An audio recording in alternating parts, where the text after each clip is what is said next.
Terima kasih buat Anda yang sudah bantu support channel Dongeng Donghua ini. Semoga selalu diberi kesehatan, dimudahkan segala urusan, dilancarkan usahanya, dan dimudahkan rezekinya.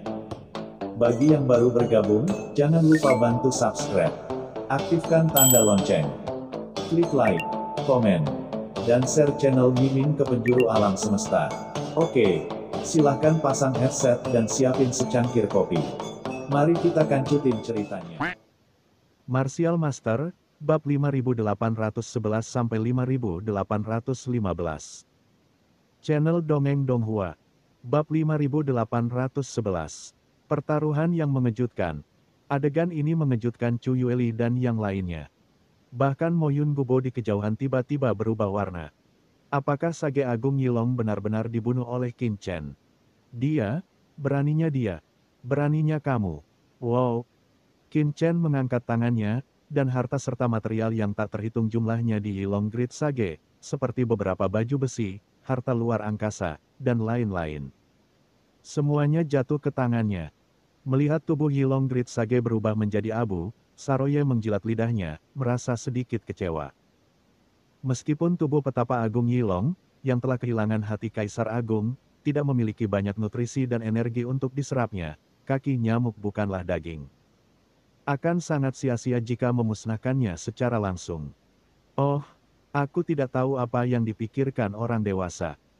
Bahkan jika kamu tidak tega memakan biksu secara langsung, kamu bisa memotongnya menjadi beberapa bagian, memanggangnya perlahan dan memakannya. Untuk kaisar puncak seperti itu, setelah matang, itu dagingnya akan benar-benar harum dan lembut. Bisa disebut yang terbaik di alam semesta. Saroye merasa hampa di hatinya. Bahan-bahan yang sangat bagus, kamu. Dalam kehampaan, Moyun Gubo menatap Qin Chen, matanya berubah, seolah ingin mengatakan sesuatu, tetapi pada akhirnya, itu hanya berubah menjadi desahan. Hei, teman kecil Qin, aku benar-benar tidak tahu bagaimana mengatakan hal-hal baik kepadamu. Moyun Gubo menggelengkan kepalanya dengan ekspresi putus asa. Itu saja, itu saja. Kami di kota Nanyuan takut kami akan mengalami kesulitan ini. Jika persekutuan naga hitam berani datang, saya hanya bisa menengahi dan dengan tegas melindungi orang-orang kami di kota Nanyuan. Saya hanya tidak tahu apakah persekutuan naga hitam akan dengarkan apa yang ingin saya katakan. Wajah Moyun Gubo pucat dan sedih, dan dia menangkupkan tangannya ke arah Qin Chen, yang sedang tidak bersemangat. Sayangku, aku mengucapkan selamat tinggal takut masyarakat naga hitam akan datang ke kota Nanyuan saya dalam waktu dekat. Teman kecilku, kamu harus bersiap. Jika ada tetua, tolong minta mereka menjemputmu. Setelah mengatakan ini, Moyun Gubo melirik Saroye dan segera pergi. Ayo pergi. Moyun Kue dan yang lainnya juga memandang Qin Chen dengan marah, lalu berbalik dan pergi satu persatu, khawatir. Masyarakat naga hitam pasti tidak akan menyerah setelah membunuh Sage Agung Yilong. Pemilik gedung Tianwei dan yang lainnya memperhatikan Qin Chen dalam-dalam, dan segera berbalik dan pergi. Dia takut untuk tinggal di kota Nanyuan lebih lama lagi. Dia mungkin terpengaruh dan mati suatu hari nanti. Orang-orang kuat lainnya juga buru-buru berbalik dan pergi. Beberapa pelancong bahkan tidak tinggal di kediaman mereka sendiri, tetapi berbalik dan terbang menuju luar kota Nanyuan. Semua orang tahu bahwa masyarakat naga hitam pasti tidak akan melepaskan kota Nanyuan dengan mudah di masa depan. Sekalipun ada banyak peraturan dan regulasi di Laut Semesta Selatan, mereka tidak dapat menyerang kota-kota netral dengan gegabah. Bisakah masyarakat naga hitam menyerah begitu saja? Bahkan jika dia ditahan, dia pasti akan mencoba yang terbaik untuk membunuh Qin Chen. Meninggalkan kota Nanyuan dan menunggu masalah ini selesai jelas merupakan pilihan terbaik. Di antara kerumunan, hanya Master Pavilion Abadi yang mengambil inisiatif untuk terbang menuju Qin Chen. Master Pavilion, kepala pelayan Pavilion Wangu tampak ketakutan, mengikuti Master Pavilion Wangu, seolah-olah dia ingin mencegahnya untuk maju. Tetapi dia tidak berani menghalanginya untuk sementara waktu. Ketika Chu Yueli mendatangi Qin Chen, kesembronoan di matanya menghilang, dan ada lebih banyak kekaguman dan cahaya yang tidak dapat dijelaskan. Dia dengan ringan membuka bibir merahnya dan berkata, "Tuan Muda Qin." Tersenyum. Dia menatapnya, Semua orang menghindariku seperti ular atau kalajengking. Mengapa? Master Pavilion Chu tidak takut. Tapi dia tidak menyangka Qin Chen masih bisa tertawa saat ini. Dengan ekspresi dan nadanya yang santai, alis dan matanya yang percaya diri, sepertinya dia sama sekali tidak peduli dengan kematian Sage Agung Yilong hati Yueli. Pria ini, Chu Yueli merasakan gelombang yang belum pernah terjadi sebelumnya di hatinya. Dia menyipitkan mata ke arah Qin Chen. Dia juga berasal dari kekuatan tertinggi di alam semesta laut. Percaya diri, kuat, dan memiliki pesona yang menggetarkan hati. Berpikir dalam hatinya, ekspresi serius Chu Yueli akhirnya berubah menjadi senyuman. Apa yang dikatakan Tuan Qin, tentu saja gadis kecil yang lemah seperti Yueli akan takut. Tetapi Tuan Qin masih berhutang 2 juta kaisar kristal kepada Yueli. Yueli bahkan untuk demi kaisar kristal, aku harus bertahan. Jadi, Master Pavilion Chu ada di sini untuk meminta hutang. Qin Chen mengangkat tangannya sambil tersenyum, dan harta karun luar angkasa langsung muncul di depan Chu Yueli. Ada 2,1 juta kristal kaisar di sini. 2 juta dikembalikan ke Pavilion Master Chu. 100.000 sisanya dianggap sebagai bunga untuk hari ini. Chu Yueli dengan lembut mengambil harta karun luar angkasa dan menyapunya dengan kesadarannya kristal kaisar di dalam, aku tidak bisa menahan senyum.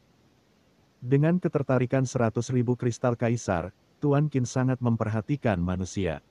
Chu Yueli tersenyum ringan dan mendorong harta luar angkasa kembali ke Qin Chen. Qin Chen memandangnya dengan ragu. Tapi Yueli tidak menyukai ketertarikan kecil ini. Mata Chu Yueli berbinar, seolah dia telah membuat keputusan. Dia mengangkat tangannya, dan harta karun luar angkasa tiba-tiba muncul di depannya, lalu dia mendorongnya dengan lembut depan Qin Chen. Qin Chen mengerutkan kening, kesadarannya menyapu harta karun luar angkasa, dan pupil matanya sedikit menyusut. Sebenarnya ada 30 juta kristal kaisar di dalamnya, lebih dari 28 juta yang diberikan oleh Yilong Great Sage. Chu Yueli memandang Qin Chen sambil tersenyum, Tuan Qin. Ini semua kristal kaisar yang telah dikumpulkan Yueli di seluruh paviliun abadi selama bertahun-tahun sejak dia bertanggung jawab atas paviliun abadi di kota Nanyuan. Beberapa di antaranya mereka dipindahkan oleh Yueli dari markas paviliun abadi. Saya membawa total 30 juta ketika saya datang, dan saya akan memberikannya kepada Tuan Qin hari ini. Master Pavilion, manajer Paviliun Wangu berkata dengan tergesa-gesa, tetapi sebelum dia bisa mengatakan apapun, dia terhalang oleh mata Chu Yueli. Wajahnya memerah karena cemas. 30 juta kristal kaisar. Sayangku. Saroye juga menganggur dan bosan, tapi sekarang matanya melebar dan dia tiba-tiba menoleh. Jumlah Emperor Crystal yang begitu besar bukanlah jumlah yang kecil. Bahkan dia sedikit tergoda, tapi wanita ini sebenarnya ingin memberikan semua Emperor Crystal ini kepada orang dewasa. Ada yang salah, ada yang sangat salah. Apa yang akan dilakukan wanita ini? Saroye menatap Chu Yueli. Berikan padaku. Qin Chen mengerutkan kening, mengapa? Tidak, Chu Yueli berkata sambil tersenyum. Yueli hanya berpikir bahwa Tuan Qin tampaknya kekurangan kristal kaisar, meskipun dia tidak tahu bahwa Tuan Qin menginginkan begitu banyak kristal kaisar. Apa gunanya kristal? Tapi kristal kaisar ini akan sia-sia jika disimpan di sini oleh Yueli. Mengapa tidak memberikannya kepada Tuan Muda Qin? Perasaan Li padamu di masa depan. Setelah menyelesaikan kata-katanya, Chu Yueli berkata dalam-dalam. Setelah melihat lebih dalam pada Qin Chen, dia membawa manajer paviliun abadi dan segera pergi tanpa menoleh ke belakang, memberi Qin Chen tidak ada kesempatan untuk menolak. Menarik. Qin Chen melihat sosok anggun Chu Yueli saat dia pergi. Dia mengangkat tangannya dan menyimpan 2 harta karun luar angkasa. 30 juta kristal kaisar, jika Anda tidak mengambilnya, itu akan sia-sia. Sekarang adalah waktunya dia membutuhkan banyak kristal kaisar, dan kristal kaisar pada Sage Agung Yilong mungkin tidak cukup. Ayo kembali ke gua dulu. Qin Chen membawa Saroye dan Rona dan segera menuju guanya. Dia sangat miskin sekarang, tetapi dia tidak menyangka akan memiliki begitu banyak kristal kaisar secepat itu. Tentu saja, yang paling ingin dilakukan Qin Chen adalah berlatih dalam pengasingan. Paviliun Abadi. Begitu Chu Yueli dan lelaki tua itu kembali ke aula inti, lelaki tua itu memandang Chu Yueli dengan penuh semangat dan berkata dengan cemas. Tuan Pavilion, mengapa Anda memberikan semua kristal kaisar di pavilion abadi kami kepada Qin Chen? Manajer pavilion tampak cemas, itu adalah seluruh arus kas pavilion Wangu kami setelah bertahun-tahun beroperasi. Jika atasan pavilion Wangu mengirim seorang komisaris untuk turun untuk meninjau dan menemukan bahwa kristal kaisar ini hilang, Master Pavilion, bagaimana Anda akan menjelaskan kepada atasan pavilion Wangu? Terlebih lagi, ada juga uang pribadi yang Anda bawa dari markas besar, Master Pavilion. Anda, sayang sekali. Manajer pavilion Wangu sedang terburu-buru. Belum lagi uang pribadi, 20 juta lainnya bukan milik Chuyueli. Itu akan diserahkan ke kantor pusat ketika dia kembali untuk melaporkan pekerjaannya di masa depan. Terlebih lagi, akan ada komisaris inspeksi dari kantor pusat waktu untuk memeriksa setiap pavilion abadi di Laut Semesta. Jika Master Pavilion diketahui menggelapkan rekening publik, konsekuensinya pasti akan sangat serius. Apa yang kamu takutkan? Chuyueli sama sekali tidak cemas. Inspektur mana yang berani memeriksa rekening gadisku ketika dia turun? Selain itu, meskipun diketahui dia mengalami defisit, dia akan tetap membayarnya. Kembali ketika dia kembali. Master Pavilion, bukan itu yang Anda katakan. Meskipun klan dapat membantu Anda membayarnya kembali, peringkat dan penilaian Anda di dalam markas pasti akan sangat rendah. Ini sama saja dengan kehilangan kesempatan untuk menjadi manajemen senior inti dari markas Pavilion Abadi. Manajer Pavilion Wangu sangat cemas. 20 juta, latar belakang Chuyueli secara alami dapat dibayar kembali, tetapi mereka, anak-anak dari kekuatan besar di markas besar, dikirim ke tingkat akar rumput di alam semesta selatan untuk menguji kemampuan manajemen mereka tidak akan dibayar kembali meskipun mereka telah dilunasi. Tidak ada hukuman yang berat, tetapi itu berarti dia tidak akan bisa mendapatkan posisi tingkat tinggi yang nyata di markas besar Pavilion Wangu dan akan sepenuhnya terpinggirkan. Hal ini lebih serius dibandingkan konsekuensi lainnya. Chuyueli menggelengkan kepalanya dan melihat ke langit di kejauhan, dengan cahaya yang tidak bisa dijelaskan di matanya, kamu tidak mengerti. Saya sedang berinvestasi. Saya merasa orang itu layak untuk semua pertaruhan saya. Manajer Pavilion Wangu berkata dengan tergesa-gesa, tetapi Qin Chen menyinggung perkumpulan naga hitam. Suatu ketika nenek moyang perkumpulan naga hitam membunuh Qin Chen, Master Pavilion, semua yang telah Anda bayarkan akan sia-sia. Chuyueli tiba-tiba mengangkat kepalanya, jadi saya bilang saya bertaruh. Katanya dengan tegas, saya bertaruh dengan masa depan saya bahwa dia bisa hidup bukanlah Sage Agung Yilong yang dibunuh secara impulsif. Saya yakin jika dia masih hidup, dia akan bisa terus bersamanya di masa depan. Karena dia, saya bersedia. Melihat senyum muda Master Pavilion seperti seorang gadis kecil, manajer Pavilion Abadi tertegun sejenak. Pada saat yang sama, berita bahwa Qin Chen telah membunuh Sage Agung Yilong juga menyebar ke seluruh alam semesta selatan dengan kecepatan yang mengkhawatirkan setelah semua orang pergi. Namun karena Laut Semesta Selatan begitu luas, maka akan memakan waktu lama agar beritanya tersebar ke seluruh Laut Semesta Selatan. Di perbatasan Kerajaan Yong, Raja Tianbei, yang telah lama memata-matai Sage Agung Yilong, adalah salah satu orang pertama yang mendapat berita tersebut. Apa, petapa Agung Yilong muncul di kota Nanyuan dan terbunuh, baik secara fisik maupun mental. Raja Tianbei tiba-tiba berdiri, seperti disambar petir, dia tertegun. Bab 5812. Dugaan yang mengerikan. Raja Tianbei dari Kerajaan Yong tidak bisa menahan gemetar di dalam hatinya. Yilong Daseng, salah satu orang terkuat di Laut Semesta Selatan. Sebagai master ketiga dari Black Dragon Society, rasa kehadirannya sebenarnya tidak terlalu kuat, karena urusan terpenting dari Black Dragon Society adalah tanggung jawab master kedua, Great Sage Siu. Yang sebenarnya membuat Black Dragon Society menjadi penguasa partai dan membuat banyak kekuatan ketakutan adalah nenek moyang dari Black Dragon Society. Raksasa gelap menakutkan yang selama ini bersembunyi di kegelapan Laut Semesta Selatan. Adapun Sage Agung Yilong, dia sebenarnya adalah pengikut nenek moyang masyarakat naga hitam sebelum dia bangkit. Dia menaiki kuda dan mengemudikan kereta untuk nenek moyang masyarakat naga hitam mendirikan perkumpulan naga hitam. Petapa Agung Yilong telah melayani leluhur perkumpulan naga hitam dan telah membuat pencapaian besar, ditambah dengan fakta bahwa dia mengikutinya dan menelan banyak harta langka. Menerobos ke puncak kaisar, ia dimahkotai dengan gelar guru ketiga. Nyatanya, nama Raja Kera Yilong tidak diperolehnya sendiri. Tapi bagaimanapun juga, status Raja Kera Yilong di masyarakat naga hitam jelas sangat tinggi, dan dia dijuluki sebagai Menteri Organisasi Bawah Tanah. Tapi sekarang, sosok terkenal di Laut Semesta Selatan sebenarnya telah dipenggal. Bagaimana mungkin Raja Tianbei, yang selama ini memantau dan memperhatikan Yilong Great Sage, tidak terkejut? Beri aku semua informasi tentang kematian Sage Agung Yilong. Raja Tianbei segera memerintahkan, dan seluruh sistem intelijen kerajaan Yong dioperasikan. Informasi dari berbagai saluran dikumpulkan untuk pertama kalinya, dan Raja Tianbei juga akhirnya mengetahuinya mencari tahu penyebab sebenarnya kematian Yilong Daseng. Qin Chen. Ternyata dia adalah pendatang baru yang belum pernah kudengar sebelumnya. Dia membunuh Sage Agung Yilong. Dan dalam hitungan detik, dia mengeluarkan hati kaisar dari Sage Agung Yilong. Mo Yun dari Gubo kota Nanyuan tidak bisa menghentikannya. Petik 2.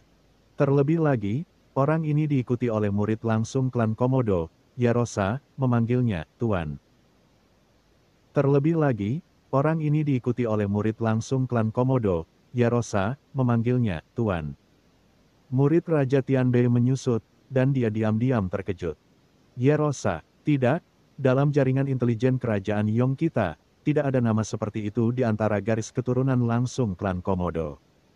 Apakah itu garis keturunan langsung yang belum dicatat oleh kerajaan Yong kita? Atau itu nama palsu? Kepadaku segera, aku mengambil semua informasi tentang anak-anak klan Komodo di Laut Alam Semesta Selatan kita. Perintah Raja Tianbei lagi.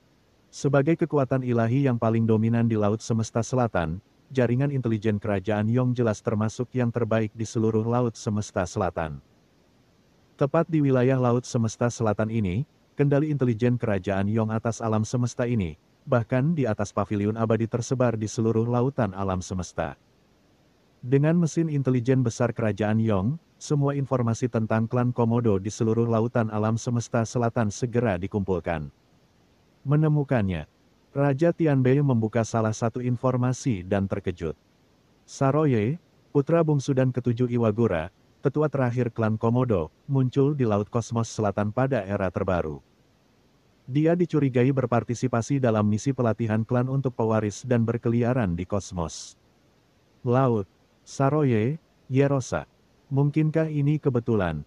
Atau, Raja Tianbei tidak bisa menahan gemetar di dalam hatinya. Sebagai salah satu pewaris marga Komodo, Saroye memasuki Laut Semesta Selatan.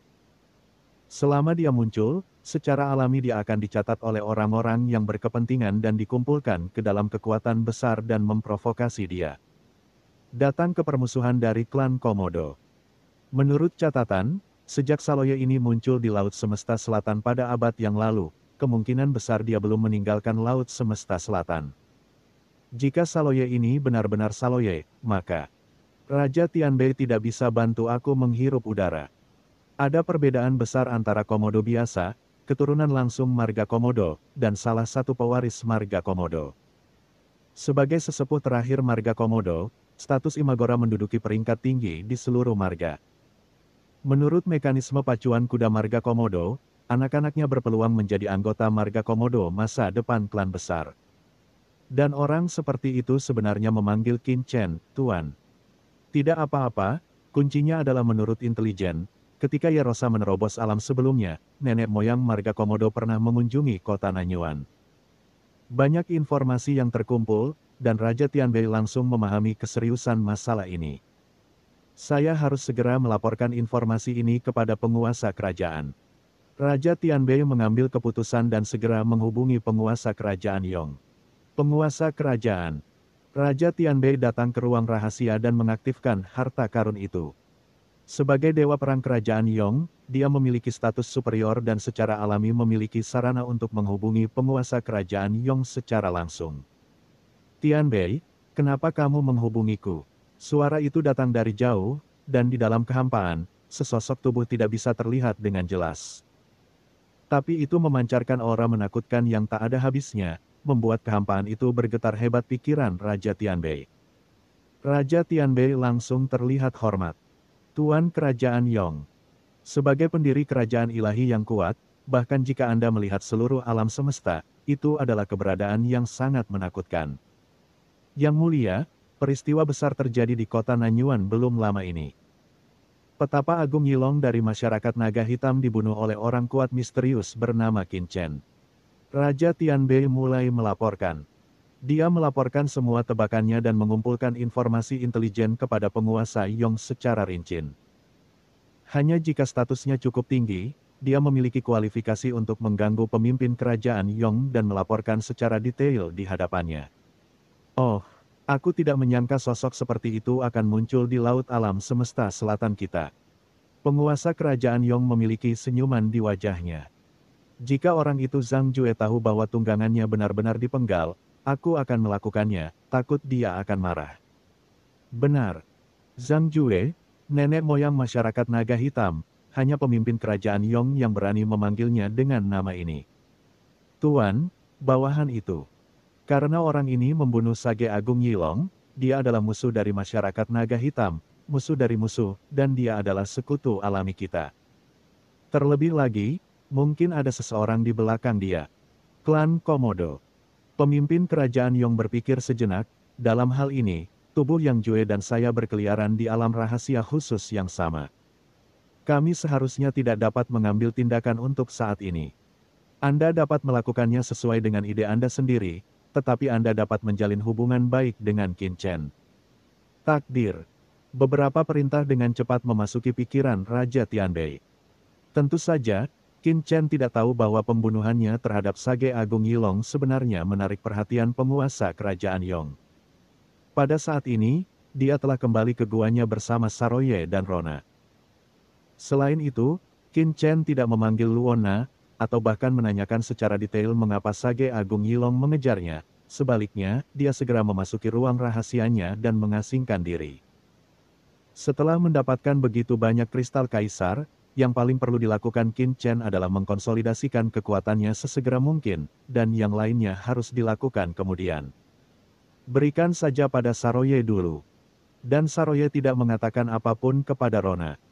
Sebelum dia mendapatkan sikap Qin Chen, dia bahkan tidak membiarkan Rona tinggal di rumah yang luas itu. Sebaliknya, dia menggali lubang di samping tempat peristirahatannya dan membiarkan Rona sendiri berlari untuk mundur. Pada saat ini, Saroye merasa seluruh tubuhnya penuh dengan kekuatan.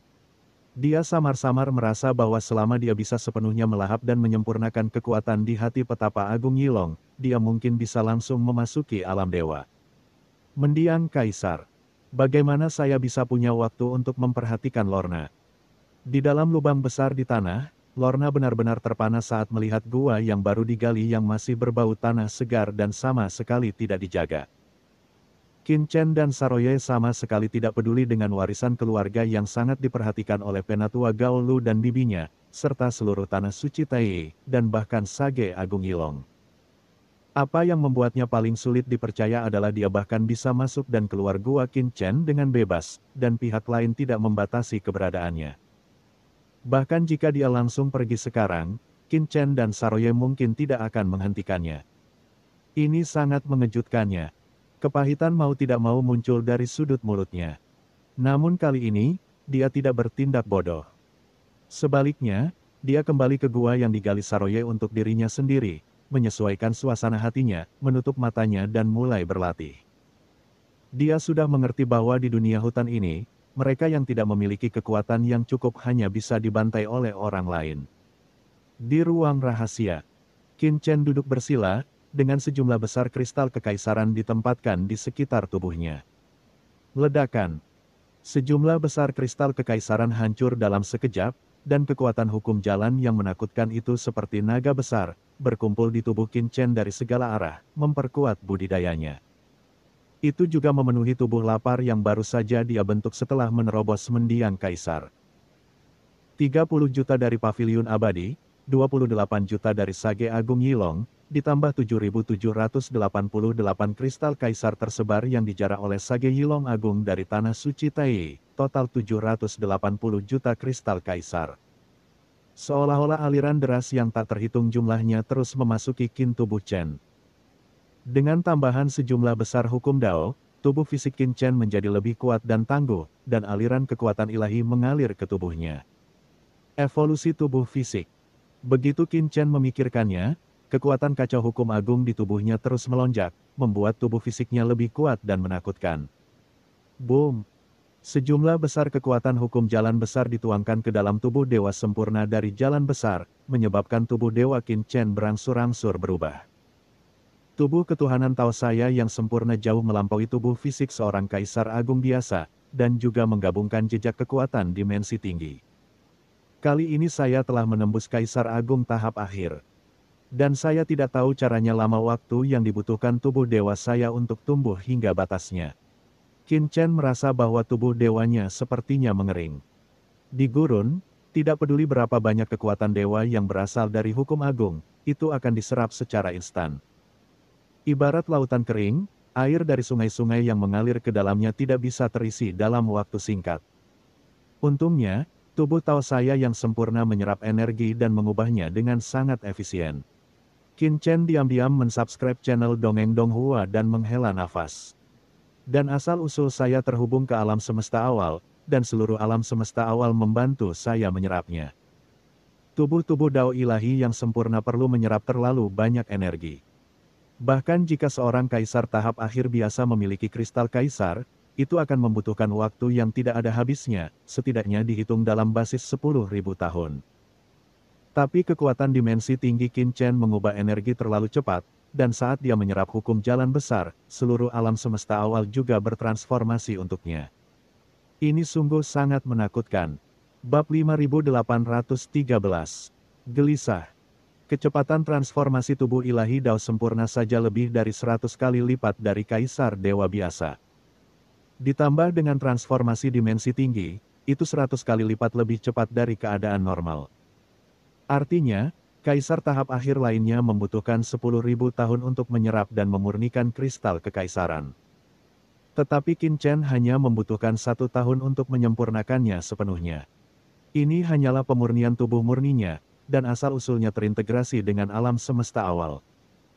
Selama proses pemurnian, seluruh alam semesta awal mengubah hukum murni jalan besar ini untuknya, yang lebih dari 100 kali lipat dari hukum alam semesta awal.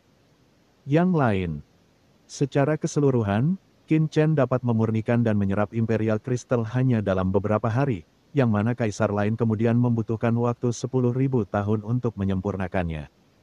Ledakan.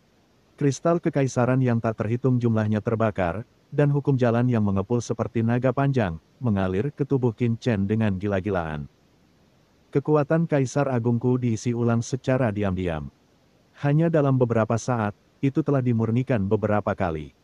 Dengan kekuatan mengerikan yang mengalir, Qin Chen dapat dengan jelas merasakan perubahannya sendiri. Kekuatan ilahi kaisar telah dimurnikan beberapa kali, yang tidak berarti bahwa kekuatannya telah meningkat beberapa kali lipat. Tetapi itu berarti berbagai metode transformasi dan kekuatan magis yang sebelumnya tidak dapat dikembangkan oleh kekuatan ilahi Qin Chen kini dapat dengan mudah dikendalikan. Saya tidak tahu, level apa yang akan dicapainya setelah aturan Dao di tubuh saya dipadatkan hingga ekstrim. Berapa kali lebih kuat dari kaisar puncak biasa seperti Yilong Grid Sage, dan bagaimana jika dibandingkan dengan kekuatan ilahi dari Dewa Kaisar. Lamunan batin Qin Dusti. Pada saat ini, dia dapat dengan jelas merasakan bahwa meskipun kekuatan sucinya meningkat secara gila-gilaan, itu masih jauh dari batasnya. Tidak ada catatan tentang tubuh Dao ilahi yang sempurna dalam sejarah seluruh alam semesta, apalagi itu adalah tubuh Dao ilahi sempurna yang menggabungkan jejak kekuatan dimensi tinggi tentu saja. Jadi dia hanya bisa mengandalkan tebakan untuk saat ini. Berkonsentrasilah untuk menyerap hukum Dao besar terlebih dahulu. Qin Chen merasakan lambatnya pertumbuhan tubuh dewa. Lalu membuang pikiran yang mengganggu dan mulai mempelajari metode rahasia yang dapat dipraktikkan di tingkat kaisar selanjutnya. Di masa lalu, Qin Chen hanya menggunakan cara khususnya untuk membunuh musuh dengan hatinya. Jika nenek moyang masyarakat naga hitam dapat menciptakan suatu kekuatan, kekuatannya pasti tak terduga. Meskipun Qin Chen tidak takut akan masalah, dia bukanlah orang bodoh seluruh laut semesta selatan. Bagaimana bisa dengan mudah seseorang membangun kekuatan tertinggi yang telah diwariskan selama ratusan juta tahun di laut semesta selatan ini? Dengan kekuatanku saat ini, aku tidak takut dengan Kaisar Dewa setengah langkah seperti Kaisar Mingsang. Satu-satunya masalah adalah menghadapi Kaisar Dewa. Pikiran Qin Chen mengalir di benaknya, jika Kaisar kuno berkata, kekuatan di tubuhku kekuatan fusi yin dan yang tidak dapat dengan mudah diekspos. Dalam hal ini, saya khawatir saya hanya dapat menggunakan 3 hingga 4% dari kekuatan saya, jadi saya harus meningkatkan kekuatan saya dari tempat lain sesegera. Mungkin Kaisar Agung menerobos, hal pertama yang dia pelajari adalah kekuatan magisnya yang menyelamatkan nyawa. Hanya ketika Anda masih hidup Anda dapat memiliki harapan. Tubuh Dao ilahiku yang sempurna sudah 10.000 kali lebih kuat dari tubuh dewa biasa. Selama aku menyerap cukup banyak hukum Dao, Kaisar ilahi tidak akan bisa meledakkanku. Aku tidak akan terkalahkan. Petik 2. Tidak dapat mengekspos kekuatan yin dan yang, ia hanya dapat meningkatkan dirinya ke arah lain. Selain menyelamatkan nyawa, serangan juga harus ditingkatkan secara bersamaan.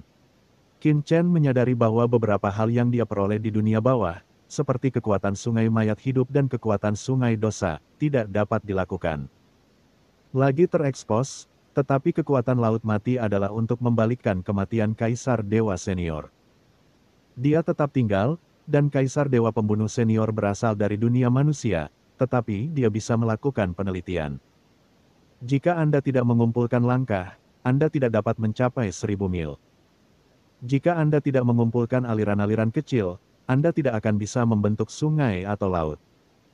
Bahkan jika Qin Chen begitu kuat, dia masih dengan hati-hati mempelajari aturan lautan alam semesta yang luas, dan melalui aturan jalan yang diserap. Dia mencoba memverifikasinya dengan 3.000 jalan dunia bawah dan asal-usul alam semesta yang tak ada habisnya. Jalan dari alam semesta asli. Trinitas. Saat tubuh ilahi Qin Chen terus berkembang, pemahamannya tentang hukum surgawi alam semesta ini menjadi semakin mendalam. Saat ini, ledakan. Sebuah tim perkasa muncul di luar kota. Seluruh tim adalah sekelompok tentara yang mengenakan baju besi yang ganas. Mereka mengendarai kereta dan turun ke tempat ini, menyebabkan kepanikan di antara penjaga kota Nanyuan. Karena masing-masing prajurit lapis baja ini memiliki aura yang luar biasa.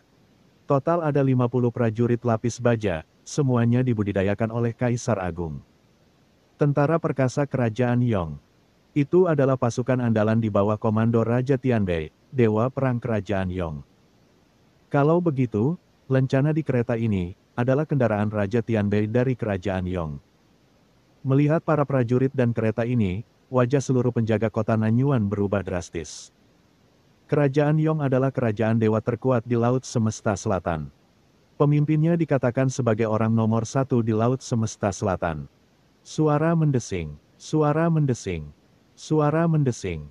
Saat pasukan kereta yang mendominasi ini muncul, aura menakutkan tiba-tiba naik ke langit dari istana penguasa kota-kota Nanyuan. Dan muncul di gerbang timur kota Nanyuan dengan kecepatan tercepat. Saya, Mo Yunce, penguasa kota-kota Nanyuan, telah bertemu dengan Tuan Raja Tianbei. Pemimpinnya adalah Mo Yunce, memimpin sekelompok orang kuat kota Nanyuan dengan sikap rendah hati dan menyapanya dengan hormat. Saya tidak tahu itu Tuan. Raja Tianbei ada di sini. Mengapa kamu datang ke kota Nanyuan kami? Mo Yun ketakutan. Meskipun Raja Tianbei hanyalah komandan pasukan perbatasan Kerajaan Yong, dia adalah sosok yang sangat kuat di Kerajaan Yong. Dibandingkan dengan 3 pemimpin nominal seperti Petapa Agung Yilong, Raja Tianbei jauh lebih unggul dari pihak lain dari segi kekuatan dan kekuatan nyata. Di sisi lain, reputasinya di Laut Alam Semesta Selatan jauh lebih sejahtera dibandingkan leluhurnya, Mo Yun Gubo, dari keluarga Mo Yun. Orang kuat seperti itu selalu ditempatkan di perbatasan Kerajaan Yong. Mengapa dia tiba-tiba datang ke kota Nanyuan hari ini? Hal ini membuat Mo Yun merasa mati rasa dan gelisah. Apa, aku tidak bisa datang ke kota Nanyuan jika tidak ada pekerjaan? Di dalam gerbong, tirai tebal yang kacau dibuka dengan lembut, memperlihatkan sepasang mata yang dingin, dan kemudian suara yang tenang dan agung keluar. Kamu posisi keluarga Mo Yun sebagai penguasa kota-kota Nanyuan diakui oleh Kerajaan Yong dan kekuatan lainnya saat itu. Namun, Anda, keluarga Moyun, hanya menjalankan kota Nanyuan atas nama banyak kekuatan di laut alam semesta selatan. Itu bukankah kota Nanyuan menjadi Anda? Jika kita benar-benar berbicara tentang milik pribadi keluarga Moyun, kota Nanyuan sendiri hanyalah kota netral, dan siapapun dapat masuk dan keluar sesuka hati datang. Petik 2. Boom. Aura tak terlihat langsung menimpa Moyun Kue. Celepuk. Di bawah tekanan yang menakutkan, kaki banyak mendiang kaisar dari istana tuan kota di belakang Moyun melunak dan mereka berlutut tanpa sadar. Tapi Moyun juga gemetar, menahan tekanan, dahinya dipenuhi keringat dingin, dan dia berkata dengan tergesa-gesa. Saya tidak berani, saya, keluarga Moyun, menjaga kota Nanyuan atas nama saya, dan saya penguasa kota-kota Nanyuan di bawah. Saya hanya ingin mengajukan pertanyaan. Fan, saya tidak bermaksud apa-apa lagi. Petik 2. Raja Surgawi Utara menghilangkan pandangan dinginnya dan menutup tirai kekacauan. Saya mendengar bahwa seorang pria yang sangat kuat bernama Qin Chen keluar dari kota Nanyuan. Belum lama ini, dia membunuh petapa Agung Yilong. Karena anak ini. Tapi wajah Moyun jelek, dan dia sangat membenci Qin Chen sehingga dia tidak pergi setelah membunuh Sage Agung Yilong, seolah-olah dia tinggal di kota Nanyuan. Tapi keluarga Moyun tidak bisa bebas adalah kota yang netral. Bagaimana kita bisa mengusir orang lain? Moyun berkata dengan hormat, Tuan Raja Beitian memiliki banyak informasi. Memang ada orang yang begitu kuat, dan dia saat ini berada di kota Nanyuan kita. Saya ingin bertemu dengannya, dan saya pikir keluarga Moyun Anda tidak akan menghentikannya.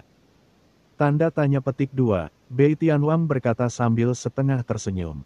Saya tidak berani, kata Moyun buru-buru. Lalu kenapa kamu tidak menyingkir? Raja Beitian mendengus dingin, dan dengan gemuruh, iring-iringan mobilnya langsung terbang ke udara, bahkan tanpa masuk atau keluar dari gerbang kota, dan langsung menerobos formasi yang diatur oleh keluarga Moyun di kota Nanyuan. Pergilah ke rumah Gua Qin Chen dengan cara yang hebat. Tapi Moyun tidak berani menghentikannya sama sekali. Tuan kota, apa yang akan kita lakukan selanjutnya? Setelah Raja Beitian pergi, orang-orang kuat dari istana tuan kota, yang telah ditekan oleh momentum Raja Beitian dan berlutut, buru-buru datang ke sisi Moyun Kue dan bertanya dengan hati-hati. Apa yang bisa kita lakukan? Wajah Moyun berubah jelek, kirimkan seseorang untuk mengawasinya dan melihat apa yang terjadi pada Raja Negeri Utara ketika dia melihat Qin Chen. Tentang itu, ketika Raja Negeri Utara datang, para leluhur tidak muncul. Jelas sudah menjelaskan semuanya. Nenek moyang tidak ingin berkonflik dengan Raja Utara dan memprovokasi musuh besar kerajaan Yong. Pertama, petapa Agung Yilong meninggal di kota Nanyuan. Jika sesuatu terjadi pada Raja Utara di kota Nanyuan, maka kota Nanyuan akan hancur total. Tim Raja Surgawi Utara sangat besar dan segera tiba di gua di distrik Yuanjia tempat Qin Chen berada. Itu adalah Raja Surgawi Utara. Datanglah kepada kami. Di mana istana gua distrik Yuanjia berada, ada beberapa kaisar besar dari kota Nanyuan yang tinggal di sana, tetapi sejak Qin Chen pindah, mereka ketakutan sepanjang hari, dan mereka ketakutan. Tembakan besar yang pernah mereka lihat lebih buruk dari sebelumnya. Tembakan terbesar yang pernah saya lihat dalam hidup saya bahkan lebih menakutkan sehingga mereka semua bersembunyi di gua dan tidak berani menunjukkan wajah mereka sama sekali.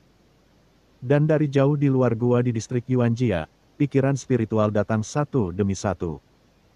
Orang-orang kuat dari kekuatan besar lainnya di kota Nanyuanlah yang segera mendapat berita dan memperhatikan tempat ini. Raja Negeri Utara, Chu Yueli, penguasa paviliun abadi, juga bergumam pada dirinya sendiri dalam kegelapan dengan wajah khawatir. Ini adalah sosok yang sangat kuat di kerajaan Yong, dan kekuatannya lebih unggul. Dia jauh lebih menakutkan daripada Sage Agung Yilong. Apa yang dilakukan orang kuat seperti itu ketika dia meninggalkan kerajaan Yong yang dia jaga dan bepergian ratusan jutaan mil untuk datang ke sini? Jika dia memusuhi Qin Chen, itu akan menjadi masalah besar. Dalam tampilan penuh, kereta Raja Surgawi Utara tidak dengan paksa masuk ke kota Nanyuan sebelumnya, tetapi jatuh jauh di luar gua Qin Chen. Segera setelah itu, sosok yang menjulang tinggi dan mendominasi keluar dari kereta. Ledakan. Begitu sosok ini keluar, kekuatan jalan besar antara langit dan bumi mulai naik dan turun dengan hebat. Seolah-olah mereka terjun ke dalam tumpukan mayat dan lautan darah pasukan yang bertempur di depan mereka, dengan niat membunuh yang membubung ke langit, sungguh mengerikan. Raja Tianbei yang luar biasa. Dengan niat membunuh yang begitu besar, berapa banyak nyawa yang bisa dia ambil di tangannya. Bab 5814. Pemberian hadiah. Bahkan di kehampaan yang tak berujung, semua orang masih bisa merasakan jurang niat membunuh yang mengerikan seperti gunung di Raja Tianbei. Seperti gunung yang mencapai langit yang hanya bisa dilihat dari kejauhan. Kesadaran spiritual Raja Tianbei melirik banyak aura yang tersisa di sekitarnya, tersenyum mengejek, mengabaikannya. Dan berjalan selangkah demi selangkah keluar gua di distrik Yuanjia di bawah pengawasan semua orang. Gua No. 6199, distrik Yuanjia.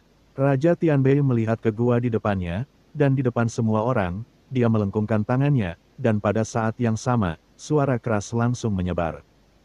Raja Tianbei dari kerajaan Yong, datanglah mengunjungi teman suci Qin Chen. Raja Tianbei tampak serius dan menunggu dalam diam. Dia benar-benar berbeda dari orang yang sombong dan mendominasi di gerbang kota timur sebelumnya, seolah-olah dia adalah orang yang berbeda. Raja Tianbei ini bertingkah seperti ini. Apa yang terjadi? Semua orang mensubscribe channel Dongeng Donghua di kejauhan tercengang dan melihat pemandangan ini dengan tidak percaya. Apakah ini Raja Tianbei dari kerajaan Yong yang terkenal dan berapi-api? Sangat sopan. Ini adalah Raja Negeri Utara. Di kejauhan, Mo Yun juga memperhatikan tempat ini secara diam-diam. Melihat ini, wajahnya langsung memerah. Semakin dia menghormati Qin Chen menunjukkan tintanya ke arahnya di gerbang kota timur. Benci. Mo Yun mengertakkan gigi, matanya dingin, tapi dia tidak berani melakukan apapun. Di Gua 6199, distrik Yuanjia. Di aula utama. Panggilan. Napas yang menakutkan menyembur keluar, dan Qin Chen, yang sedang mundur, perlahan membuka matanya. Ada cahaya mengerikan yang melonjak di pupilnya, seolah-olah dunia sedang terbuka, yang mengejutkan. Hampir 60 juta kristal kaisar semuanya dikonsumsi hanya dalam setengah bulan. Qin Chen menghela nafas dalam diam saat dia melihat sisa kristal kaisar yang tak terhitung jumlahnya di depannya berubah menjadi abu dan sedikit aura jalan menghilang. Tidak cukup. Qin Chen merasakan kekuatan kaisar melonjak di tubuhnya, dengan ekspresi pahit di wajahnya. Sebenarnya agak berbeda. Sial, apakah kamu pecundang? Dia awalnya berpikir bahwa 60 juta kristal kaisar ini akan memungkinkan dia untuk secara langsung mencapai puncak mendiang kaisar dan sepenuhnya mengkonsolidasikan budidayanya. Namun, ketika tiba waktunya untuk menyerapnya, Qin Chen menemukan kengerian dari tubuh Tao yang sempurna seperti jurang maut. Jika Anda mengisi terlalu banyak kristal kaisar, itu akan seperti batu yang tenggelam ke laut, tanpa menimbulkan guncangan apapun. Namun, setidaknya alam kaisar tahap akhir telah dikonsolidasikan dan distabilkan untuk sementara. Jika ada lebih banyak kristal kaisar nanti, saya bisa melangkah lebih jauh. Pikir Qin Chen dalam hati tidak lagi seperti dulu. Sangat sia-sia ketika saya pertama kali menerobos, dan saya telah membuat terlalu banyak kemajuan. Berpikir dalam benaknya, Qin Chen melihat melalui kehampaan dan melihat Raja Tianbei di luar gua, jadi dia langsung mengirim pesan ke Saroye, "Saroye, tolong keluar dan sapa dia." Dewa perang kerajaan Yong, dia sangat penasaran dengan kedatangan pihak lain. Saroye, yang sebelumnya tidur dalam pengasingan, telah terganggu oleh keheningan. Dia merasakan transmisi suara Qin Chen dan buru-buru berkata, "Ya, Tuan."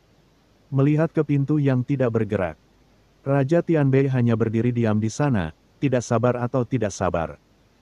Tapi tentara Shen Wei di belakangnya tidak bisa menahannya. Sebagai pengawal pribadi Raja Tianbei, Master Top dipilih dari orang-orang kuat yang tak terhitung jumlahnya di kerajaan Yong. Masing-masing dari mereka adalah orang kuat di bidang bintangnya masing-masing. Tuan Raja Tianbei menderita ketidakadilan seperti itu. Kecuali penguasa kerajaan Yong, tidak ada yang bisa membuat Raja Tianbei menunggu. Segera, dua pemimpin tentara Shen Wei melangkah maju dengan kilatan di mata mereka dan hendak bertanya. Raja Tianbei tiba-tiba menoleh, matanya yang tajam menusuk mata mereka berdua seperti dua pedang dewa, dengan peringatan. Mereka sangat terkejut sehingga mereka segera mundur selangkah, berlumuran keringat. Mencicit, pada saat ini, pintu gua di depan Raja Tianbei akhirnya terbuka. Sesosok tubuh besar keluar dari sana, itu adalah Saroye. Raja Tianbei dari Kerajaan Yong. Dia memandang Raja Tianbei dari atas ke bawah. Aura mendominasi dan membunuh yang terpancar dari pria ini membuatnya merasa ketakutan. Namun, ekspresi Saroye tidak goyah sama sekali, dan bahkan menunjukkan sedikit ketidaksenangan. Dia baru saja menerobos mundurnya kaisar tahap akhir, dan setengah dari kakinya telah melangkah masuk. Pada saat kritis, tiba-tiba Raja Bei datang berkunjung dan tiba-tiba menghentikan kultivasinya. Jika bukan karena orang ini, aku akan mampu menerobos ke kaisar tahap akhir 1 hari sebelumnya. Wajah Saroye sama tertekannya dengan dasar pot. Itu benar, Raja Tianbei sedikit menangkupkan tangannya dan merasakan ketidaksenangan di mata Saroye. Dia terkejut di dalam hatinya. Di saat yang sama, dia juga diam-diam melihat ke pihak lain dengan hati-hati. Saat melihat ini, dia tiba-tiba terkejut. Penampakan Jeroza ini hampir sama dengan Saroye yang tercatat dalam intelijen Kerajaan Yong. Mungkinkah binatang ini benar-benar Saroye, salah satu pewaris klan Komodo? Dia baru saja meragukannya sebelumnya, tapi sekarang setelah dia melihat Saroye, dia lebih yakin dengan penilaiannya. Saroye merajuk, tapi dia tidak bisa memarahi Raja Tianbei, dia hanya bisa dengan malas berkata, "Masuk, tuanku sedang menunggumu." Raja Tianbei menangkupkan tangannya dan mengikuti Saroye berdiri di luar pintu di bawah perintahnya, menjaga tempat itu dengan tenang. Masing-masing dari mereka kuat, seperti lembing, mampu memblokir ribuan pasukan. Memasuki gua, Raja Tianbei melihat sekeliling dan menemukan bahwa gua itu cukup biasa. Itu hanyalah gua standar kota Nanyuan. Apakah ini pelayan dari teman suci Qin Chen? Atau pelayan yang menghangatkan tempat tidur? Mengapa kamu tinggal di bawah tanah? Raja Tianbei tertegun, tetapi tanpa berpikir atau menyelidikinya, dia mengikuti Saroye ke aula di depan. Tuan, Raja Tianbei telah tiba. Saroye tersenyum pada sosok di aula. Raja Tianbei mengangkat kepalanya, dan dia langsung melihat sesosok tubuh duduk bersila tidak jauh dari sana, dan pupil matanya tiba-tiba menyusut. Aura yang sangat menakutkan. Dia layak menjadi orang yang membunuh Sage Agung Yilong. Dia jelas merupakan tubuh Daois yang tak terbatas. Raja Tianbei bisa merasakan aura agung dan perkasa di tubuh Qin Chen, seolah tak ada habisnya. Ada 3 jenis Taoisme, tubuh Dao biasa, tubuh Dao lengkap, tubuh Dao tak terbatas. Di Laut Kosmik Selatan, tubuh besar yang lengkap sudah menjadi batas yang dapat dicapai oleh banyak kaisar besar, sedangkan tubuh besar yang tak terbatas sangatlah langka. Bahkan di seluruh lautan kosmik, dia sendiri adalah tubuh Dao tak terbatas, itulah sebabnya dia mencapai reputasi seperti itu. Dia adalah salah satu orang terkuat di Laut Semesta Selatan, di bawah 1 orang di Kerajaan Yong dan di atas 10.000 orang. Sekarang, aura bergelombang yang secara tidak sengaja keluar dari tubuh Qin Chen membuatnya diam-diam merasa ketakutan. Ini bukanlah hal yang paling penting. Yang paling penting adalah jejak waktu di tubuh Qin Chen sangat sedikit. Usia dan tahun pelatihannya jauh lebih sedikit daripada yang lain. Raja Tianbei dari Kerajaan Yong, saya telah bertemu dengan teman suci Qin Chen. Raja Tianbei diam-diam ketakutan dan pada saat yang sama menundukkan tangannya kepada Qin Chen. Raja Tianbei Senior, Anda sangat sopan. Saya sudah lama mendengar nama Raja Tianbei Senior sebagai Dewa Perang. Silakan duduk. Qin Chen tersenyum tipis. Dia bisa merasakan aura mendominasi yang terkandung dalam tubuh Raja Tianbei seperti gunung berapi yang bergelombang dan akan meletus, tersembunyi di tepian yang tak berujung. Sosok puncak tingkat kaisar absolut ini setara dengan 4 ahli tingkat kaisar besar di dunia bawah. Saya tidak tahu seberapa kuatnya naga Sage Agung Nai. Yang paling mengejutkan Qin Chen adalah aura pembunuh di Tianbei Wang hari ini, meskipun sengaja ditahan, masih solid dan mengandung perubahan yang tak terhitung jumlahnya. Pemahaman orang ini tentang jalan niat membunuh mungkin dekat dengan pemahaman saya ketika saya berada di dunia bawah sebelum menerobos Kaisar Agung. Qin Chen diam-diam terkejut.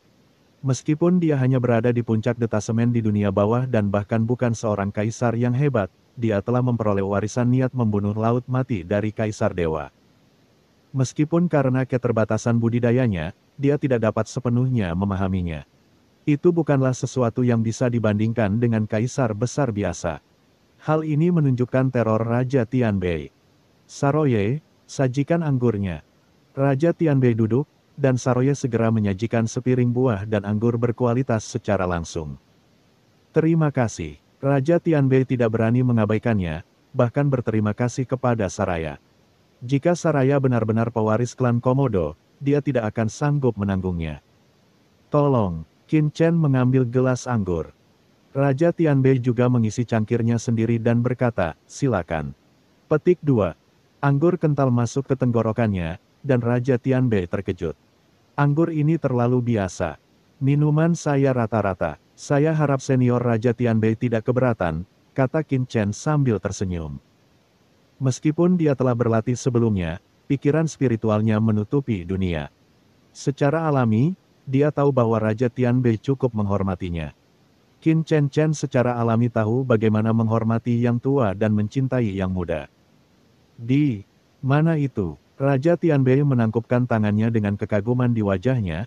Qin Shengyu sangat kuat, tapi dia tinggal di gua yang biasa dan menikmati minuman biasa. Saya mengagumi kemauan kuat dan perbuatan baiknya. Tidak sembarangan. Saya bertanya-tanya mengapa senior Raja Tianbei datang ke sini kali ini. Qin Chen tersenyum sedikit dan langsung ke pokok permasalahan. Sebelum saya datang ke kota Nanyuan, saya mendengar tentang nama Qin Shengyu. Untuk melindungi masyarakat kota Nanyuan, Qin Shengyu mengabaikan risiko menyinggung masyarakat naga hitam dan secara pribadi membunuh pemimpin ketiga masyarakat naga hitam, Yang Agung Sagelong. Ini adalah tindakan yang terpuji dan terhormat. Aku sangat mengagumimu. Raja Tianbei menghela nafas. Saroye, yang berdiri di samping dan menunggu, menatap Raja Tianbei, merasa bingung. Dikatakan bahwa Raja Tianbei dari kerajaan Yong mendominasi seperti guntur, dan dia adalah dewa perang abadi dari kerajaan Yong. Mengapa dia begitu suka menyanjung? Raja Tianbei berdiri dengan ekspresi serius di wajahnya, bukan hanya saya, tetapi saya, penguasa kerajaan Yong, juga mengetahui masalah ini. Setelah mendengar ini, saya sangat terbuka kepada Qin Shengyu, jadi saya secara khusus mengirim saya di sini dan memerintahkan saya untuk memberikan hadiah kepada orang suci itu. Petik 2. Bab 5815. Reruntuhan semua dewa. Qin Chen juga terkejut. Penguasa kerajaan Yong memberinya hadiah. Raja Tianbei membalikkan tangannya dan mengeluarkan sebuah kotak kayu cendana ungu. Kotak kayu cendana ungu itu sangat jernih, seperti batu giok ungu yang sempurna, mekar dengan cahaya ungu yang indah. Di dalamnya, sepertinya ada cahaya redup yang beredar. Kotak kayu cendana ungu. Mata Saroye berbinar. Benda ini sebenarnya terlihat seperti kayu, namun sebenarnya bukan kayu. Ini adalah sejenis batu giok spiritual yang berasal dari kedalaman langit berbintang. Benda ini dibuat dengan menyerap cahaya ilahi selama ribuan tahun dan memiliki efek melindungi berbagai benda spiritual. Kotak kayu cendana ungu ini mungkin bernilai ratusan kristal kaisar. Saroye berasal dari marga Komodo dan berpengetahuan luas. Ia mengetahui secara mendalam bahwa harta karun yang dapat disimpan dalam kotak kayu cendana ungu ini tentunya merupakan harta karun kelas atas. Begitu Raja Tianbei mengangkat tangannya, kotak giok itu terbang ke arah Qin Chen. Qin Shengyu, tolong buka dan lihat. Qin Chen membuka kotak giok dan melihatnya. Ada batu kasar berwarna putih jernih yang disimpan di dalam kotak giok.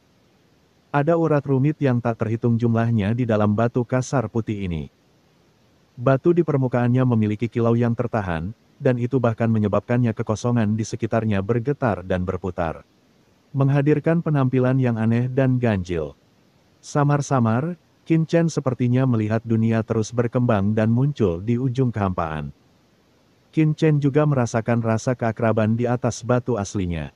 Ini dia, Qin Chen diam-diam bertanya-tanya. Aura ini sangat dekat dengan aura yang dia rasakan dari pohon suci Wukong di tangan Rona. Tampaknya berasal dari sumber yang sama. Saint Friend Qin Chen segera menutupnya kotak. Oke. Saat ini, Beitian Wanglian berkata. Ini adalah benda spiritual luar angkasa yang diperoleh pemimpin keluarga saya dari alam rahasia khusus di lautan alam semesta. Benda ini berisi kekuatan ilahi luar angkasa khusus dan harus disimpan dalam warna ungu kotak giok roh cendana. Hanya dengan cara ini pembuangan kekuatan sucinya dapat ditunda. Reruntuhan para dewa, Saroye tiba-tiba berseru dari samping. Hah, hati Qin Chen tergerak dan dia menatap Saroye. Tuan, reruntuhan 10.000 dewa ini adalah salah satu alam rahasia di Laut Kosmik. Dikabarkan bahwa ada warisan setingkat kaisar dewa di dalamnya. Ini adalah tempat tersisa di mana banyak orang kuat bertempur di zaman kuno kali. Saroye berkata buru-buru. Warisan dari kaisar dewa, mata Qin Chen berbinar. Kaisar ilahi, yang termasuk dalam alam legendaris di lautan alam semesta, telah mencapai ujung jalan dan merupakan eksistensi tertinggi. Faktanya, masyarakat umum tidak tahu banyak. Di mata mereka, orang kuat seperti Bei Tianwang sudah menjadi batas dunia ini. Adapun monster tua seperti penguasa kerajaan Yong yang telah hidup selama ratusan juta tahun, mereka hanya di antara legenda. Bahkan beberapa pemimpin tertinggi di kerajaan Yong Kaisar Agung belum pernah melihat pemimpin kerajaan Yong seumur hidupnya. Karakter seperti itu hanyalah sebuah legenda. Namun untuk karakter seperti Raja Utara dan Saroye, Kaisar Ilahi bukanlah sebuah legenda, melainkan sesuatu yang dapat disentuh semua orang. Dengan kekuatan teman suci Qin Chen, saya harus memiliki pemahaman tentang reruntuhan para dewa. Benda spiritual luar angkasa ini tidak hanya memiliki fungsi untuk memahami kekuatan ruang, tetapi juga merupakan kunci menuju reruntuhan para dewa. Bei Tianwang tersenyum, berkata, Teman Qin juga mengetahui bahwa di zaman kuno Laut Semesta Selatan kita, ada pembangkit tenaga listrik luar angkasa bernama Kaisar Mikong. Pencapaian luar angkasa orang ini begitu dalam sehingga dia mencapai puncak. Namun nyatanya, Kaisar Mikong ini hanyalah seorang kaisar tahap akhir biasa. Hanya saja alasan transformasi seperti itu adalah setelah menghabiskan seumur hidup dan mengalami pertemuan tak terduga setelah memasuki reruntuhan para dewa, Raja Bei Tian berkata dengan tulus. Kepala keluargaku tidak, saya tidak tahu asal-muasal Qin Shengyu, jadi dia juga tidak tahu. Apa sebenarnya yang dibutuhkan Shengyu Qin?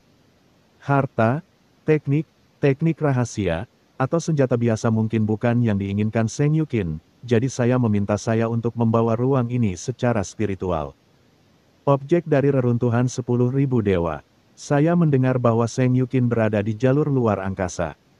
Pencapaiannya luar biasa, tidak peduli apapun, objek spiritual luar angkasa ini pasti akan bermanfaat bagi budidaya Qin Shengyu di masa depan, Bei Tianwang dijelaskan secara rinci.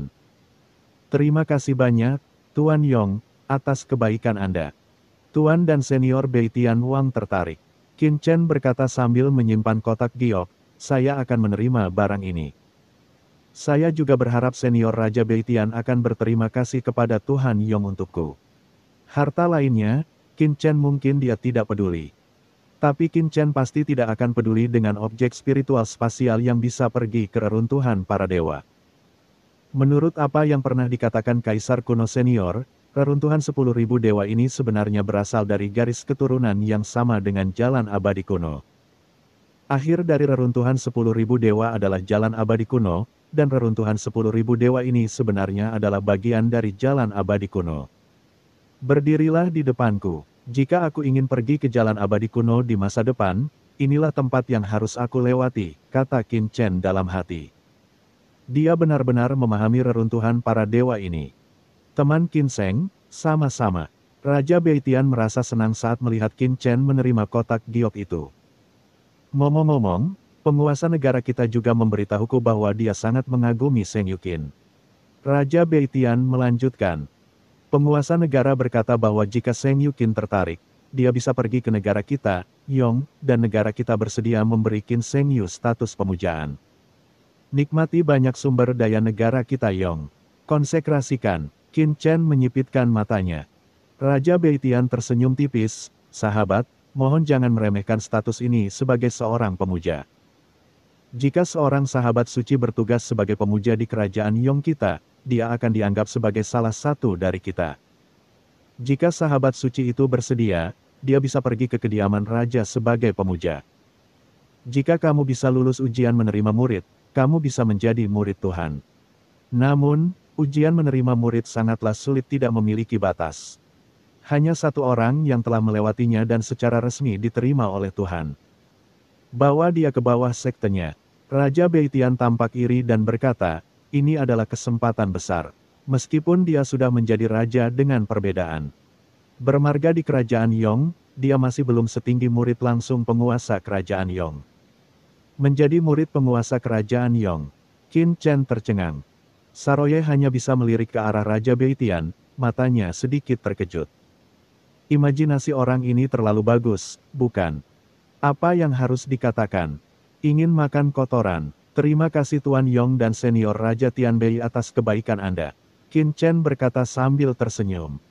Saya akan memikirkannya lagi. Raja Tianbei tertegun sejenak, dan kemudian menghela nafas dengan emosi. Saya kasar, tapi kondisi kerajaan Yong sebelumnya selalu terbuka untuk Qin Shengyu. Setelah mengatakan itu, Raja Tianbei menatap tajam ke arah Qin Chen, murid langsung penguasa Yong. Siapa di Laut Semesta Selatan ini yang rela menyerah seperti itu? Sebuah peluang. Asal-usul Qin Chen di depannya mungkin lebih menakutkan dari yang dia bayangkan.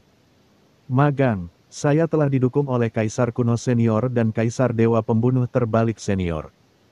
Apa yang bisa penguasa kerajaan Yong ajarkan kepada saya? Qin Chen tahu betul bahwa meskipun penguasa kerajaan Yong adalah sosok paling menonjol di alam semesta selatan Si. Dia ingin mengajari diri sendiri mungkin tidak banyak membantu. Tapi bagaimanapun juga, dia tetap menerima kebaikan penguasa kerajaan Yong. Ngomong-ngomong, sahabat suci Qin, aku punya permintaan yang tidak baik. Aku ingin tahu apakah aku bersungguh-sungguh. Pada saat ini, Raja Tianbei tiba-tiba menggosok tangannya dan berkata, "Oh," Qin Chen menoleh. "Saya berbasis di kerajaan Yong dan telah melakukan perjalanan ke Laut Semesta Selatan. Saya bahkan pergi ke Laut Semesta ketika saya masih muda. Konon teman suci itu sangat kuat. Saya ingin tahu apakah kita bisa belajar dari satu sama lain." Raja Tianbei berkata dengan malu. Dia hanya menyebutkannya sekarang karena dia takut jika dia menyebutkannya secara langsung ketika dia masuk, Qin Chen akan mengira dia bermusuhan. Sparring. Qin Chen melirik Raja Tianbei dan sekilas tahu bahwa dia adalah seorang idiot seni bela diri. Oke. Qin Chen mengangguk. Dia juga ingin bertarung melawan kaisar tingkat tertinggi di Laut Alam Semesta Selatan untuk merasakan level lawannya dibandingkan dengan Sage Agung Yilong atau Kaisar Netherworld. Di sini, Qin Chen melangkah maju dan datang ke tengah aula. Raja Tianbei tertegun dan berkata, "Teman Qin Sheng, mengapa kamu tidak mencari tempat yang lebih luas, kalau-kalau guamu rusak?" "Haha, tidak masalah." Qin Chen langsung tertawa. Melihat ini, Raja Tianbei hanya bisa menggelengkan kepalanya, berpikir jika dia menyampaikan berita itu, dia hanya akan memberi Qin Chen gua baru dan lebih besar. "Tolong, teman Qin Sheng," kata Raja Tianbei dengan tenang. "Tolong." Qin Chen memandang pihak lain sambil tersenyum. Sebuah pedang tiba-tiba muncul di tangan Raja Tianbei. Pedang ini sangat kuat dan besar. Begitu muncul, aura mendominasi yang tak ada habisnya naik ke langit kehampaan dan menelan langit dan bumi. Raja Tianbei sebelumnya tenang dan anggun, tetapi sekarang ketika dia menjadi serius, niat dan aura membunuh yang mengerikan itu seperti badai. Langsung menutupi seluruh gua dan mengubahnya menjadi alam yang menakutkan. Momentum ini. Saroye sangat meremehkan Raja Tianbei, tapi sekarang matanya menjadi sedikit serius. Kekuatan mengerikan seperti itu bisa dibandingkan dengan ayahnya. Ini adalah dewa pembunuh yang nyata, jelas bukan jenis raja yang mewah tinju dan kaki bersulam. "Teman Qin Sheng, saya akan mengambil tindakan." Raja Beitian mengingatkan. Wow. Saat berikutnya, sungai pisau hitam legam yang besar muncul tepat di kehampaan, menebas ke arah Qin Chen. Karena ini hanya pertandingan tanding, tidak ada pihak yang melepaskan kekuatan kaisar puncak di tubuh mereka. Mereka hanya menggunakan pemahaman mereka tentang hukum jalan besar untuk menyerang. Tapi ketika putaran cahaya pedang ini muncul di depan Qin Chen, serangan dan niat membunuh yang terkandung di dalamnya langsung menyelimuti segala arah seperti berlalunya waktu. Ledakan. Qin Chen merasa seolah-olah ada cahaya pedang gelap di mana-mana di depannya, tumpukan mayat dan lautan darah di mana-mana, lampu pedang yang tak terhitung jumlahnya menjerit tajam di kehampaan. Hampir merobek ruang. Selain itu, lapisan niat membunuh tidak ada habisnya, secara langsung menekan jiwa Qin Chen. Dalam pedang ini, tidak hanya ada serangan fisik, tapi juga tekanan mental. Dalam sekejap, cahaya pedang ini telah menyentuh kulit Qin Chen. Luar biasa. Qin Chen langsung merasa bahwa kekuatan mengerikan yang terkandung dalam cahaya pedang ini 10 kali lebih kuat daripada naga sage agung. Tapi dia berdiri di sana tanpa bergerak, tapi pada saat cahaya pedang hendak mengenai dia, dua jari tangan kanannya tiba-tiba keluar. Engah. Pisau ini langsung tersangkut di jari Qin Chen, dan energi pisau yang menakutkan menembus, dan sehelai rambut di punggung jarinya dipotong begitu keras hingga muncul retakan. Dan, cerita pun bersambung. Nantikan selanjutnya bab 5816. Dengan judul, Reaksi Naluri. Terima kasih buat Anda yang sudah mengikuti alur cerita Martial Master di channel Dongeng Donghua, dan yang sudah bantu subscribe. Semoga selalu diberi kesehatan, dimudahkan segala urusan, dilancarkan usahanya, dan dimurahkan rezekinya. Bagi yang suka dengan alur cerita Donghua yang lainnya, silahkan cek di playlist, yang tentunya pasti tidak akan kalah seru ceritanya. Dan semuanya sudah Mimin rangkum di sana. Semoga bisa terhibur dan terima kasih.